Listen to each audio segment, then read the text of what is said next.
Welcome to this week's Treasury Career Corner podcast, where I interview Treasury professionals about their Treasury careers.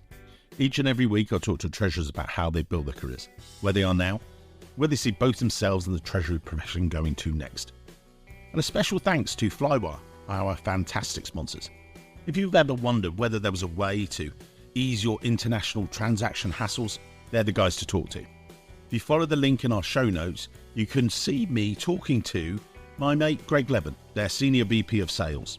I get to ask Greg about who are Flywire and how they can help you and your Treasury team with your cross-border payment headaches. Just follow the link to the interview in today's show notes. And now, let's get on with the show. So this is the UK segment of our compilation episode. You can listen to the full episode if you want, or this is just the focus on the UK, where I talk to Craig Perkins about the current state of the UK Treasury Recruitment market. Well, enjoy the show.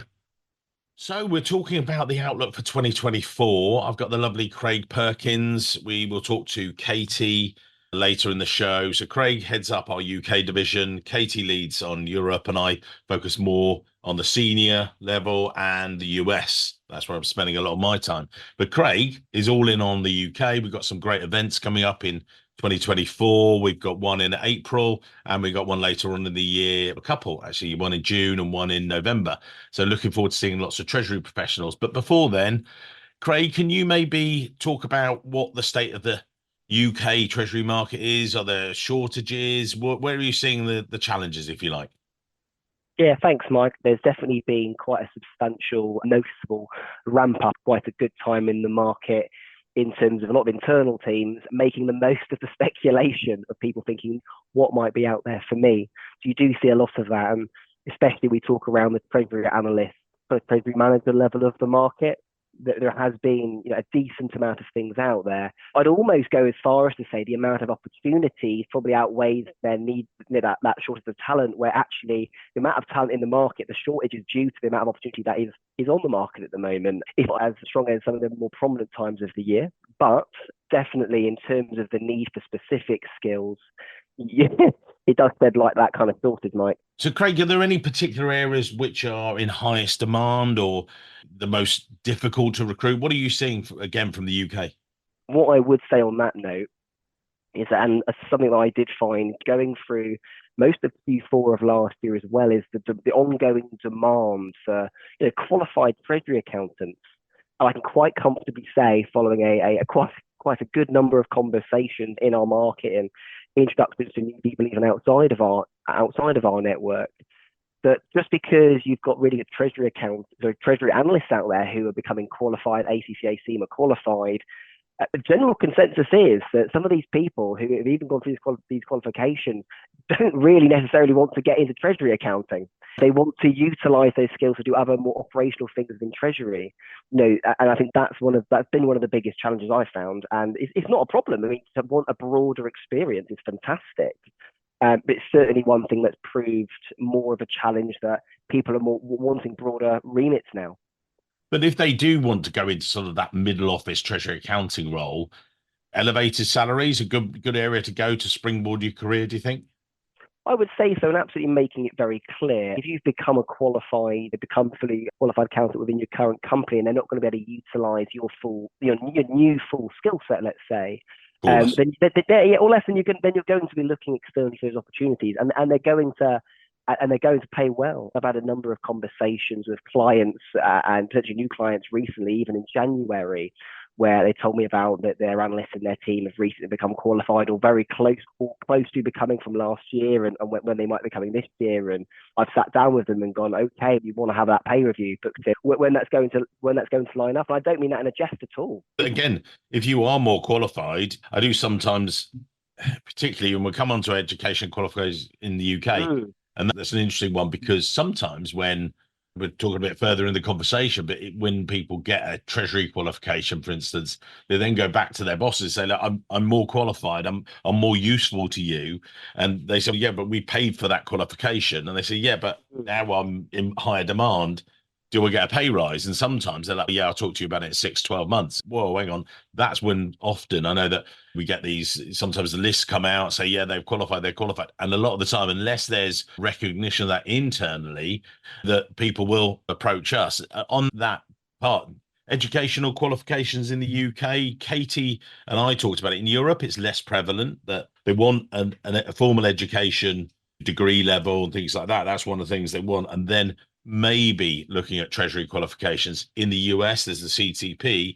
I know in the UK, it's slightly different, isn't it? That the ACT with their qualifications. Do you find that yourself? That everyone's saying you must have a qualification?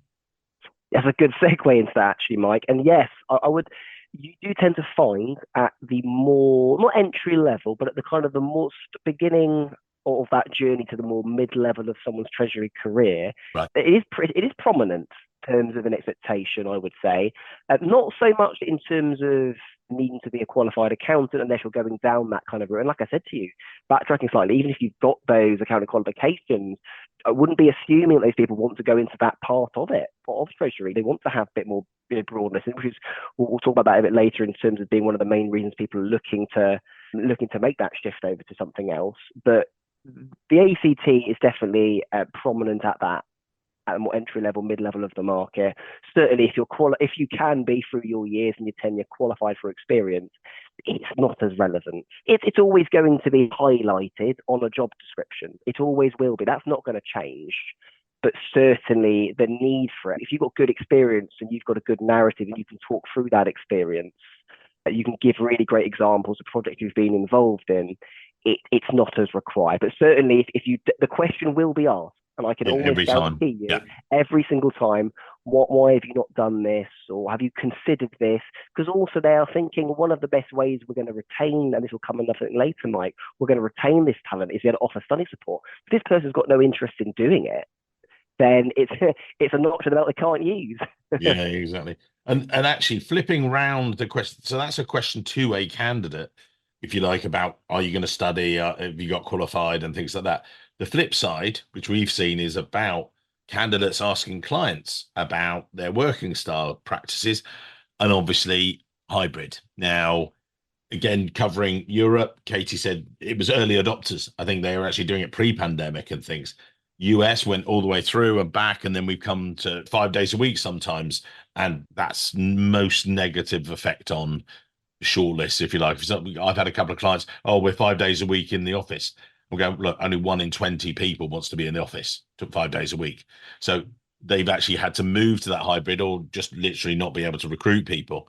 Is that similar for the UK? Different approach? What are you saying for the UK with maybe candidates? Are they asking that as soon as they pick up the phone, or what's the situation? I would say, Mike, we're about 2-3 years in now, aren't we, to when all these changes really took effect.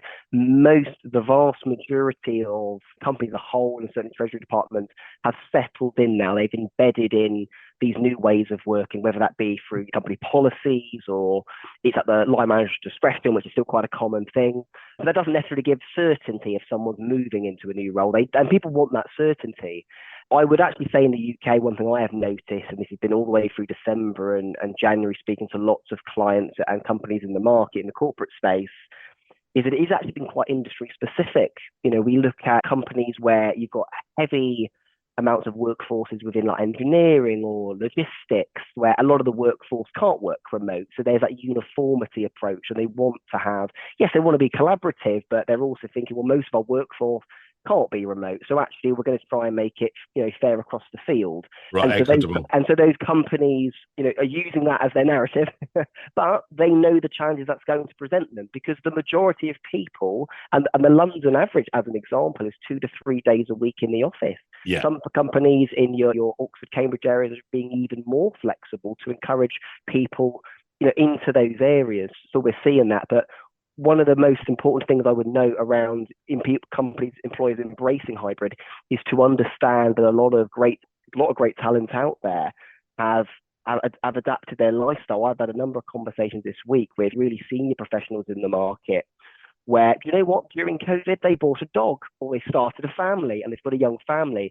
So actually, when they're doing like, preschool drop-offs or there's that adaptation. And And those people are going to be off the market, those companies. And they do accept that. They do know that they're fishing in a smaller pool. And we have to partner with them to tackle those challenges. But there's definitely going to be a lot more options to you, because most people are looking for what they're at now. Yeah. With the current employees. And a lot of people look in the market when their companies make blanket judgments around the working situation. It's almost like a company doing an office relocation. If you tell everyone all of a sudden you're coming in most of the week, it has the same impact. And from that, you and I have talked very much about salaries. We were on our salary survey and everything else. And I know that I've sent you, for instance, just past couple of days, the most recent snapshot of why people are wanting to be in a job. And we're talking about, we do a salary survey and everyone said, oh, so it's about the salary then. And actually it's not. And it talks about that hybrid working and all the other things. And just looking at that, Craig, is it the same? When it seems to be the same across the piece, doesn't it? Yeah, we were talking around how these companies are retaining that talent in salary is one of the main reasons for people to make a move. I think it would be fair to say, don't look to move for the same or less money unless they really have to. That's situational. But for the vast majority of people, they are looking for that step up, but it's balanced out with that way of working. And we talked there, Craig, a bit about hybrid, being back in the office and some of those things, but what are the other key factors retaining Treasury talent? Because beyond salaries, which we do our salary survey and everything else, we found it's not like that as well. And I know with particularly the UK portion, you were the one that originally said, Mike, can we ask a question about why people are happy or unhappy in their roles? What have you found? Yes, absolutely. It's pretty important to know that piece. Funny enough, the most prominent one, and this happens on multiple times a day when we're having phone calls or even with the salary survey results, it's very much those that relationship with your direct line manager is very important.